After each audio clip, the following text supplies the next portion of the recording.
पहली चीज जो इन्होंने सिद्धांत के रूप में दी, तो इन्होंने दिया सीखने का नियम, और उसमें 2 नियम दिए इन्होंने, मुख्य नियम और गौण नियम। मुख्य नियम में इन्होंने 3 नियमों का प्रतिपादन किया। जैसे जो बिल्ली कूदती फाड़ती है, अगर वो कूदती फाड़ती नहीं तो वो लीवर नहीं दबाती और नहीं सीखती कि दरवाजा कैसे खुलता है। तो एग्जैक्टली इनका फर्स्ट जो आपका सिद्धांत है तत्परता, कि अगर तत्पर है बच्चा, ऐसा नहीं सीखेगा, लेकिन अगर बच्चा तत्पर है, जितना तत्पर है उतनी शीघ्रता से वह ज्ञान का अधिग्रहण करेगा। दूसरा इनका नियम है प्रभाव का नियम।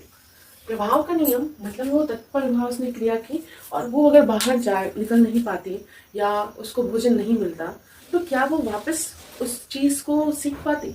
जरूरी नहीं है। लेकिन यहाँ पे इनका बताना ये है कि अगर प्रभाव आपका संतोषप्रद है तो बच्चा आपका जल्दी सीखेगा, और प्रभाव अगर कष्टप्रद है तो बच्चे की सीखने की गति बहुत ही मंद हो जाएगी। क्योंकि बिल्ली का जो प्रभाव था वह संतोषप्रद था, उसका भोजन था, तो इसलिए बिल्ली बार बार कूद फाड़ रही थी और वो अपनी त्रुटियों को कम करती गई और क्या किया, उसने सीख लिया लीवर दबाना।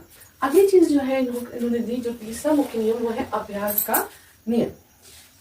उस बिल्ली ने अभ्यास किया, बार बार अभ्यास किया, और जितनी बार अभ्यास किया उतनी बार इसकी त्रुटियां कम हुई। इसीलिए इस नियम को प्रयास व त्रुटि का नियम भी कहते हैं, कि लगातार प्रयास से त्रुटि क्या होती, धीरे धीरे कम होती जाती है। और अभ्यास के द्वारा उसने अपने ज्ञान को सुदृढ़ किया और वहां पे क्या हुआ, उसने सीख लिया कि लीवर कैसे दबाना है।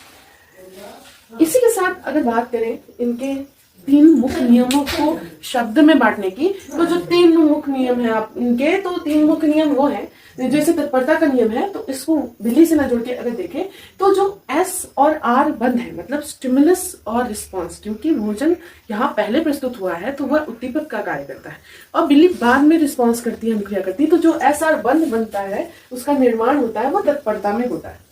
तत्पर अगर बच्चा है तो वो जल्दी सीखेगा। कैसे? तत्परता में न्यूरॉन्स पर संबंधी अंगों के मध्य क्या बनता है, एक बंध बनता है। मतलब तत्पर है मेंटली रूप से और उसके अंग में कूद फाड़ रहे हैं, तो एक जो बंध बना वो SR बंध बना। प्रभाव में ये जब उसका जो प्रभाव है संतोषप्रद है, तो SR बंध क्या होता है, और ज्यादा परिमार्जित हो जाता है, शुद्ध हो जाता है। यहाँ पर जैसे उसने संतोषप्रद प्रभाव उसको मिला, उसका SR बंध क्या हो गया, और ज्यादा मॉडिफाइड हो गया। मतलब एक तरह से आप कह सकते हैं कि एक्चुअली उसने जान लिया कि मुझको लीवर दबा के निकलना है और मुझे भोजन दिखना है। एक तरह से आप कह सकते हैं कि जो उसका लक्ष्य है वह निर्धारित हो गया कि